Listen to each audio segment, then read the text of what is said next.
Scrub-a-dub-dub, what's in the tub? What's going on, my scrub subscribers? This is the Scrubanine hitting you with a CCL preparation video for DemonOJM. Now, this team that we have here in front of you guys is on Showdown, so I'll be showing the in-depth coverage on this team and my kind of thought process of how I built this team to face Demon's team. Now, right on the bat, you're seeing Swellbird, my Swellow. Now this thing I think is going to be really important in this match, just because it does outspeed the Alakazam before it Mega Evolves, if it's Mega Evolved at all. Because during this league we do not have to Mega our Megas. But I think this thing is really, really important. I made it Jolly so that it does outspeed the Alakazam before it Mega Evolves. And if he's not timid or Jolly, if he's not speed invested, then we will outspeed as well. And I think this thing's gonna be really pivotal, especially with the U-turn and Brave Bird. I wanted to put Protect on, or not Protect, Quick Attack instead of Protect on this thing, but I like getting off the Flame Orb because that allows it to hit a lot harder, especially if I can just Protect and then U-turn out because I outspeed I think everything except for the Mega Alakazam.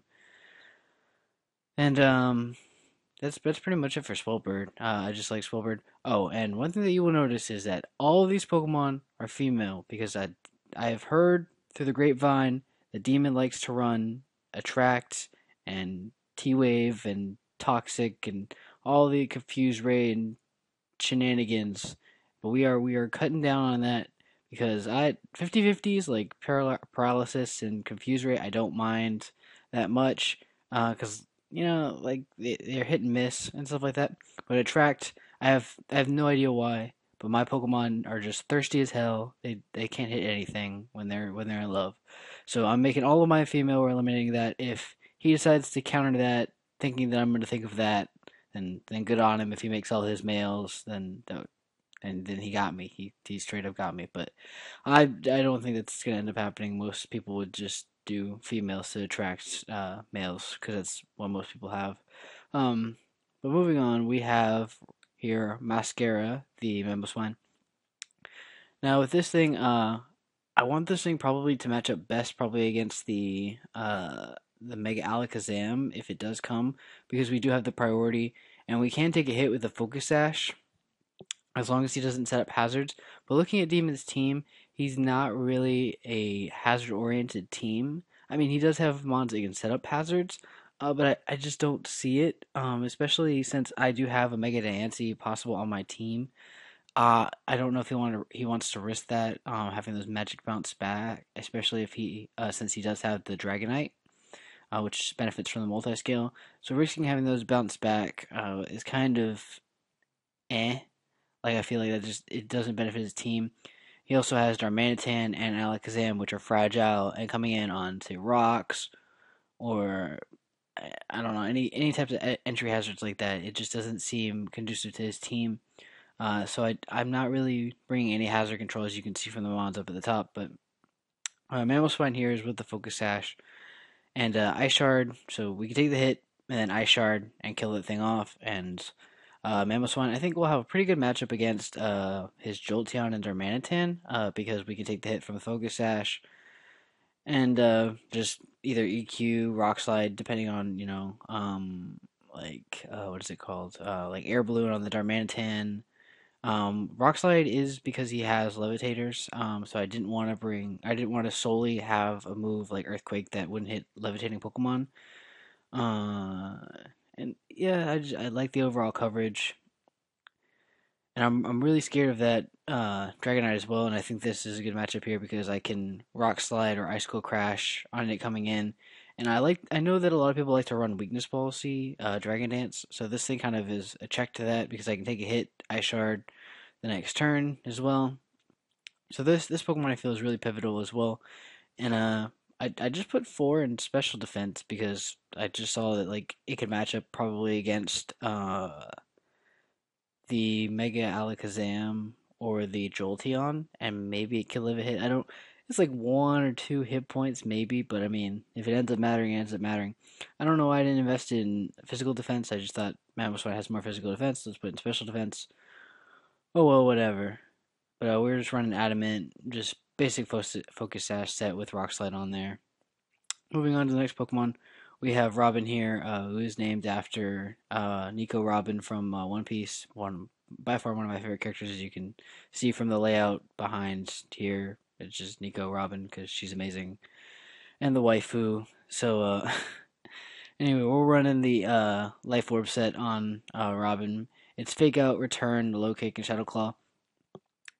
And we do have 150 happiness on this Robin, so that the return does get the Technician boost because we're running Technician Life Orb. And I run the low kick for the Lapras and the Empoleon that could be coming because they do a lot of damage. And the Shadow Claw is for the Alakazam if it comes in.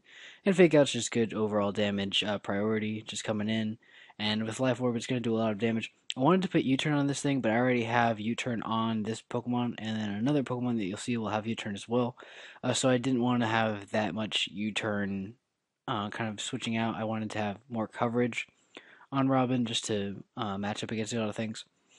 This Pokemon's pretty fast too. It does not outspeed the Mega Alakazam, and it doesn't outspeed, I don't think, regular Alakazam. I think it's base 120, and that's why I think Swellbird is 125, right? Yeah, it's 125, and this is 115, so it doesn't outspeed that, but it is pretty fast. It should be a good matchup for a lot of other Pokemon on the team, and I think it's going to be a really good mon, but I have to preserve it well because I have to use that Fake Out pressure and low kick Life Orb pressure just to put Demon in a difficult position to where he has to kind of stack things off to this, because I don't want Robin to take any hits at all. I really want the only way I want Robin going down is if it takes out 4 or 5 mons and goes down to its own Life Orb damage. Because ideally this thing is too powerful just to let go straight off the bat. Now moving on to the next Pokemon, this is going to be our kind of special slash physical mixed wall. Now, Jellicent isn't really a physical wall, but I felt I had to put physical investment in Jellicent because the Darmanitan coming with a Flare Blitz, if it's choice banded, it's going to hurt a lot despite the resistance. So I put that physical defense bulk in there, max HP, 200 defense, just so that a Flare Blitz or an Outrage from the Dragonite doesn't hurt as much. We're not going to have a great matchup against the Jolteon.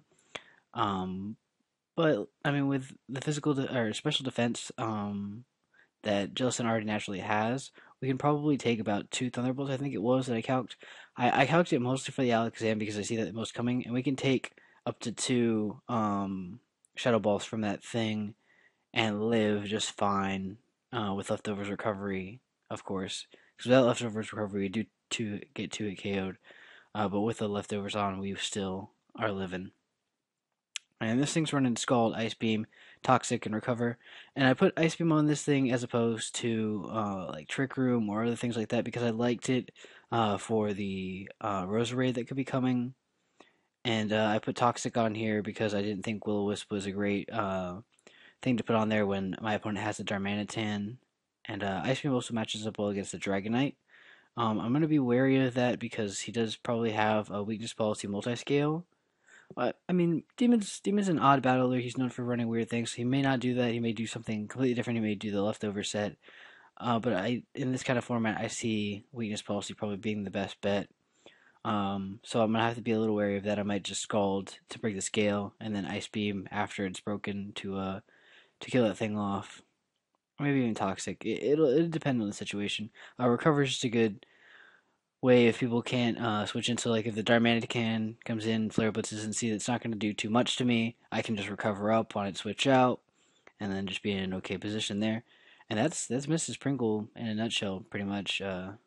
Like bolds, leftovers. It's basically just has to eat hits, and it's a pivotal switch. It stays in just to annoy Demon and make him have to make hard plays, and that's what walls are really supposed to do. So moving on, we have 18 or Yuxi. I named this thing 18 because it looks like Android 18 from Dragon Ball Z, and I don't know why I just can't get that out of my head. So I just named this thing 18. And this thing's genderless, so it won't have to worry about all the freaking attraction shenanigans and stuff like that. But I decided to run Heal Bell, U-Turn, Stealth Rocks, and T-Wave on this thing. Now the T-Wave is specifically for the Mega Alakazam, but I have to be wary of the Jolteon coming in because I don't have any attacking moves other than the U-turn. The U-turn is so if um, the Alakazam comes in, I can U-turn out, get off some good damage. I'd like to get off the Stealth Rocks as well, right off the bat if I could, just for that Dragonite, because if I can break the scale right off the bat, that just makes things so much easier. And I was debating for a long time whether I should run Heal Bell or whether I should run Psychic for stab. And I decided on Heal Bell because if he brings something that can Will-O-Wisp my Mamoswine or my Ambipom, it's gonna really hurt me because I don't have any way of getting rid of that without Heal Bell. So I decided to stick with Heal Bell, and I just didn't think that Psychic was the best stab move. Because Yuki isn't really like a special attacker. Base 75 attack isn't that bad, but it's just not that great. And I think U-turn does more damage to a Mega Alakazam, which I feel like would be the matchup at the end of the day anyway. And it's a good pivotal switch because I don't really want Yuxi being in there for too long. This is our physical wall. But this thing will take with max HP 2 Shadow Balls as well, just like Jellicent. And with Leftovers Recovery, it can take. It can't take a third, but it lives to take a third. Or, well, no, it just takes 2. It dies to a third.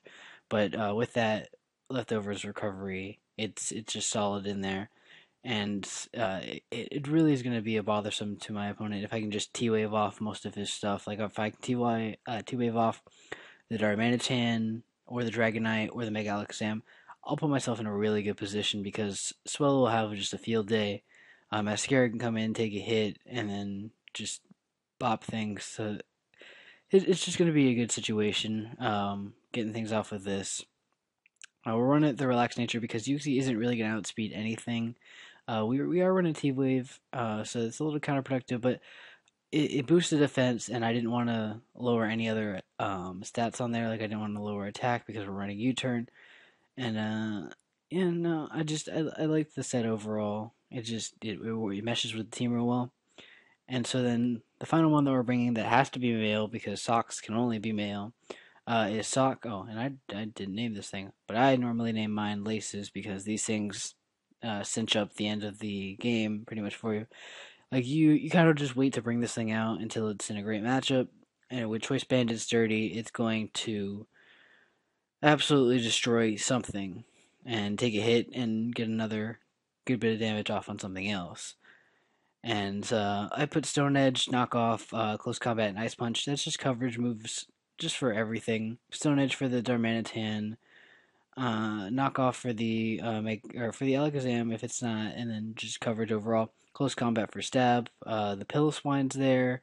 The Lapras and the and Polion don't appreciate it, so that's going to be pretty pivotal for that. And then the Ice Punch, mostly for the Dragonite, and a little bit for the Roserade. I don't see it really staying in since Ice Punch is kind of a common move now, with the ORS tutors and stuff like that. But it could come in, like anticipating a close combat, and I just Ice Punch to just destroy its life.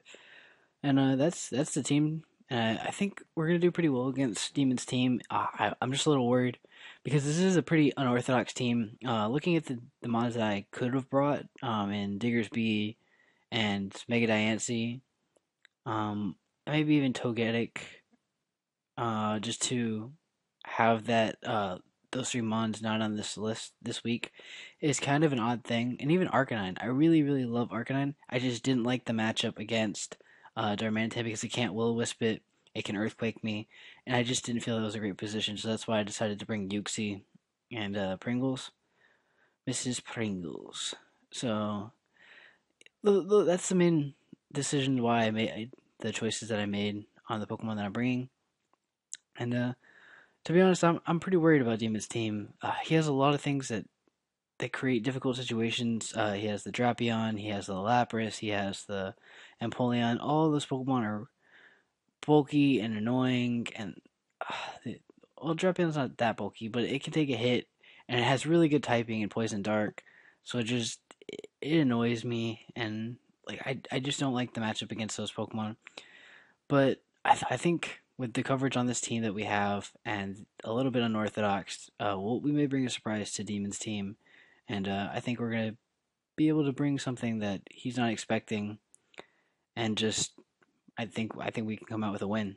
That's what I built this team for, was to win, and I think this team does it for us. All right. Well, that's going to be it for today. If you did like this team builder video, make sure to hit that like button down below and subscribe. And make sure to check out my opponent's channel. He's DemonOJM, and he's a fantastic battler. He is just a little more unorthodox. He doesn't do like regular Wi-Fi battling and stuff like that. Not as much as I do. Uh, but he's still a very good battler. I've only battled maybe once or twice, but from what I've seen, he does run some really unorthodox stuff, and it's interesting, and it's good for your battle style just to see something out of the box every once in a while. All right, well that's gonna be it. I'm out. Deuces.